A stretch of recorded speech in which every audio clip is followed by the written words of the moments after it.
তোমাদের বাড়ি কোথায়? থানা, জেলা?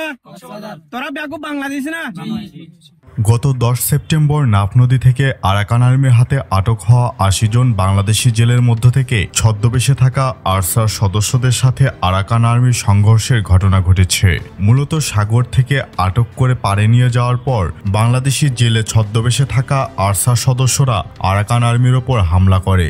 এ ঘটনায় একজন আরাকান আর্মির সদস্য নিহত হলেও আক্রমণকারীদের পরাস্ত করে নিজেদের নিয়ন্ত্রণে রেখেছে বলে জানিয়েছে আরাকান আর্মি। এতে বাংলাদেশের কতজন আহত বা নিহত হয়েছে সে সংখ্যা তারা প্রকাশ করেনি, তবে পরিস্থিতি যে বেশ জটিল তা অনুমেয়। আরাকান আর্মি জানিয়েছে তারা এই ঘটনাটি গুরুত্বের সাথে অধিকতর তদন্ত করবে, ফলে আটক হওয়া বাকি নিরীহ বাংলাদেশিদের কপালে যে ভালো কিছু ঘটবে তা বলা যাচ্ছে না। আরাকান আর্মি বাংলাদেশের যথাযথ কর্তৃপক্ষকে বেশ কয়েকবার জানিয়েছে যে বাংলাদেশ থেকে জেলে ছদ্মবেশে তাদের প্রতিদ্বন্দ্বী গোষ্ঠীগুলো মিয়ানমারে প্রবেশ করার চেষ্টা করছে। ক্ষেত্র বিশেষে বেশ কয়েকবার সীমান্ত সংলগ্ন আরাকান আর্মির বিওপিগুলোতে হামলা করেছে। নতুন এই ঘটনা তাদের দাবিকে আরও জোরালো করছে।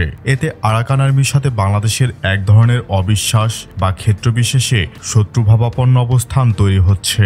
বলে রাখা ভালো, আরাকান আর্মির সাথে বাংলাদেশের কোনো আনুষ্ঠানিক যোগাযোগ না থাকলেও দুপক্ষের মধ্যে এক ধরনের অলিখিত পারস্পরিক বোঝাপড়া ছিল, বা বলা যায় আরাকান আর্মি বাংলাদেশের সাথে সম্পর্ক উন্নয়নে আগ্রহী। কিন্তু ইদানিং নাফ নদী সীমান্তে যা ঘটছে তাতে অনানুষ্ঠানিক পারস্পরিক সম্পর্কেও চির ধরতে শুরু করবে দ্রুতই। এতে সীমান্তে বাড়তে পারে সম্পূর্ণ অযাচিত উত্তেজনা, যা বর্তমান অন্তর্বর্তীকালীন সরকারকে বেশ বেকায়দায় ফেলতে পারে।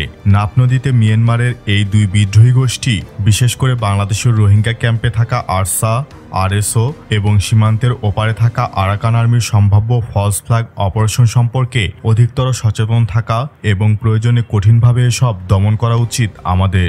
অন্যথায় এই সীমান্তে যদি আমরা যুদ্ধে জড়িয়ে পড়ি বা যুদ্ধ অবস্থায় উপনীত হই, তাহলে আমাদের মূল শত্রু এই সুযোগে সদ্ব্যবহার করতে বিন্দুমাত্র পিছুপা হবে না। তাই আমাদেরকে কোনো মতেই ভুললে চলবে না কে আমাদের মূল শত্রু।